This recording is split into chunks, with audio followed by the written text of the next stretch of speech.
Yo mga idol, kamusta? Sports Talk PH nga pala. Ang hamon kay Suarez, pag-usapan natin yan mga idol. Ngunit bago ang lahat ay huwag kakalimutang mag-subscribe at i-click ang notification bell button for more sports talk.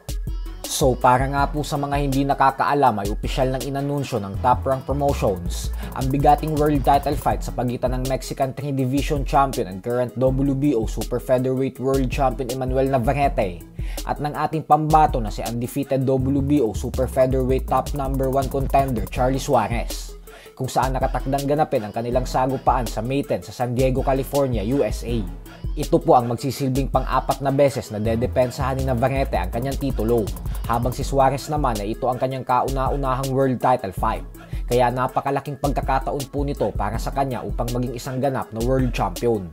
Pero ganun pa man nga po ay hindi lang basta-basta world title fight ang laban na ito. At bagkus kapag naging matagumpay si Suarez sa laban na ito, ay susunod na siya sa yapak ng ating pambansang kamao Manny Pacquiao. Kung atin po kasing matatandaan ay si Pacquiao pa po ang huling Pinoy boxer na nagawang maging world champion sa 130-pound super featherweight division.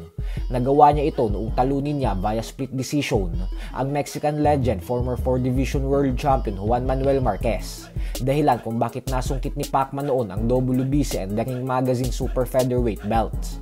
Ibig sabihin po niyan ay halos magdadalawang dekada na ang nakakalipas magmula nang may Pinoy na nagawing kampiyon sa dibisyon na ito. Kaya panahon na siguro upang magkaroon na ulit tayo ng panibagong Pinoy World Champion sa Super Featherweight Division. Kaya naman suportahan po natin si Charlie Suarez sa nalalapit niyang bigating laban kontra kay Navarrete. Bukod dyan ay may mangilan-ngilan na ding pinataob ng mga Pilipinong boksingero itong si Navarrete. Kaya pagkakataon din ito ni Suarez na ipagiganti silang lahat sa Mexican champion.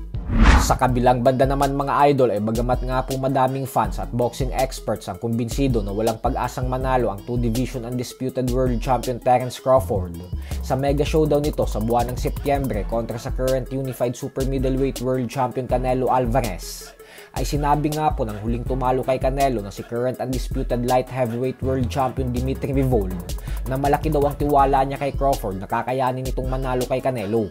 Paliwanag ni Bivol na hindi naman daw kasi lahat ng laban ay nadadaan lang sa lakas ng kamao.